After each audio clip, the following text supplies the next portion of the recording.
Salut Eric, bonjour. Salut Thierry. Bonjour. On se trouve à Nyons, au championnat de France de vintage qui vient de se dérouler, organisé par le Trial Club des Oliviers. Donc on est dimanche soir effectivement à cette première journée, premier trial de Nyons, hein, qui est une réussite parce qu'il y a eu un gros travail du motoclub. D'ailleurs on entend le président qui va faire la remise. Donc voilà, on va profiter de ces quelques moments de libre avec Thierry Houbert, qui est le délégué FFM du vintage.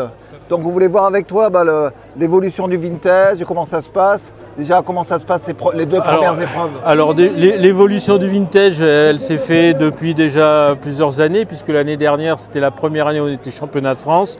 On avait été le TVT hors championnat avant. Et donc cette année, la première année déjà été une bonne réussite, hein, et puis cette année 240 pilotes à la première manche à l'Astour, ici 200 pilotes. Je pense que le vintage se porte bien, va progresser encore. Faire attention un petit peu quand même à le stabiliser également en termes de difficulté de parcours. C'est pas parce qu'il y a beaucoup de monde qu'il faut faire un peu la course à l'armement, mais ça on va s'en charger avec les clubs, avec les prochaines manches du calendrier. Donc on peut dire que le développement du vintage se fait dans de bonnes conditions et je pense qu'on aura de belles manches encore à venir. Donc le vintage fait partie intégrante maintenant de la FFM, donc maintenant... Le vintage, je dirais, le vintage à la FFM s'est développé. Aujourd'hui, on a une population qui existait avant l'arrivée à la Fédération française. On a conquis de nouveaux pilotes aussi. Je pense qu'il y a aujourd'hui que vintage à la Fédération et se porte parfaitement bien. Ouais. Donc on a vu effectivement qu'il y a un peu des jeunes qui viennent, donc ça c'est le but aussi de pérenniser le vintage, parce que c'est vrai qu'il y a un peu beaucoup de pilotes qui ont 70 ans, qui se font plaisir, mais il faut préparer l'avenir. Oui, il faut renouveler un peu les générations. C'est vrai que nos pilotes sont assez, sont comme les motos, un peu vintage. Donc le but c'est de faire revenir des gens qui ont 40 ans, de plus jeunes, s'intéresser à l'ambiance, s'intéresser à la pratique, qui est une pratique en tout cas très ludique, très loisir, très agréable, pas dangereuse. C'est vraiment une pratique de loisir compétitif telle qu'on le souhaite. Et puis d'ailleurs on le voit avec les pilotes de cette génération de 40 ans qui roulent, ils se font plaisir. Donc j'invite à beaucoup de gens à venir nous rejoindre, hein, ça c'est clair. Et puis toujours garder les anciens parce que bon, ça fait partie aussi de la tradition du trail vintage. Et puis on nous pose souvent la question de la réglementation des motos.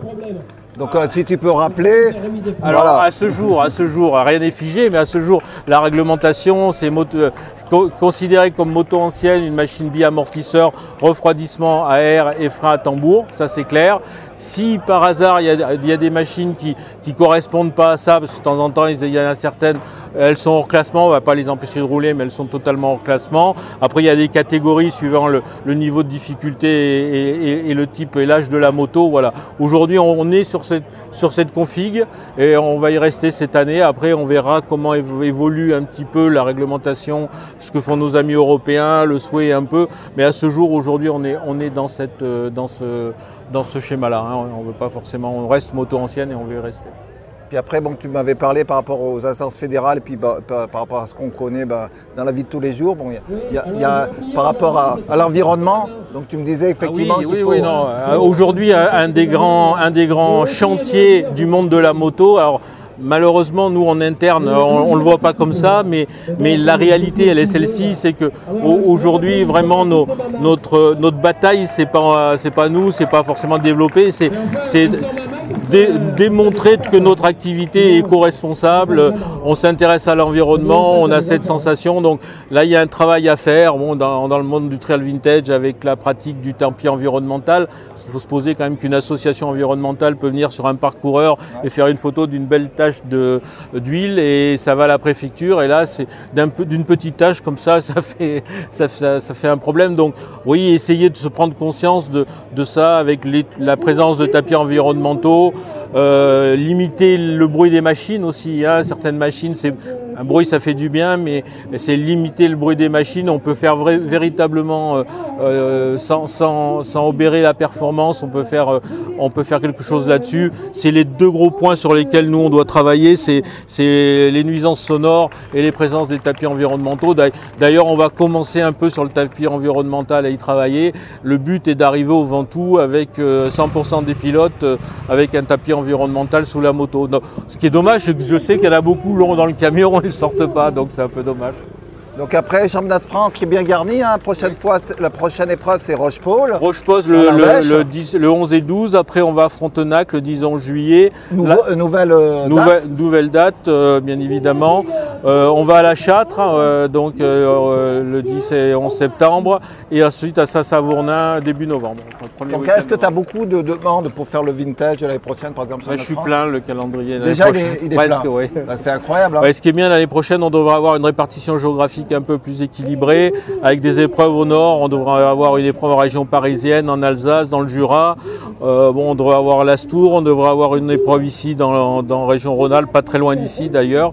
Et puis encore, j'ai une ou deux demandes d'épreuves, donc ouais, je pense que l'avenir, le championnat de France qu'on veut développer aussi, c'est les épreuves d'un jour, ce qu'on appelle le Trial Vintage Challenge, avec des épreuves 100% anciennes. On en a fait 3 cette année dans le sud-est, à Cuges-les-Pins, on a fait Arles et on a fait Saint-Étienne-les-Orgues.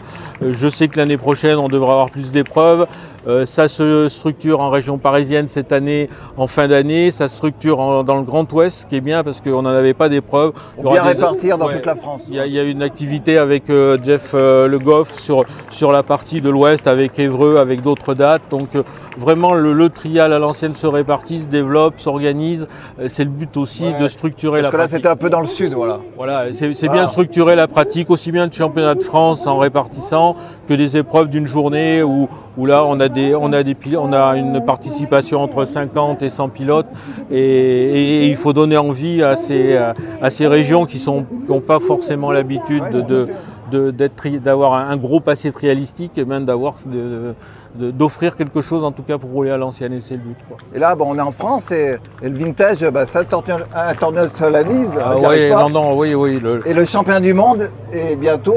Alors c'est pas le championnat du monde, c'est le trophée FIM Vintage qui devrait se dérouler à Monza la veille du championnat du Trial des Nations. Voilà, on attend encore. Je pensais que le règlement allait sortir, qu'il allait y avoir un peu, mais a priori il y a encore quelques jours à attendre, mais ça devrait pas tarder. Donc il y aura une belle épreuve le samedi avec un règlement un peu différent de nous en championnat de France, mais ça devrait être une belle fête de la moto. Voilà, encore vous voyez, voilà. Trial Club. Alors vous avez vu la caravane là?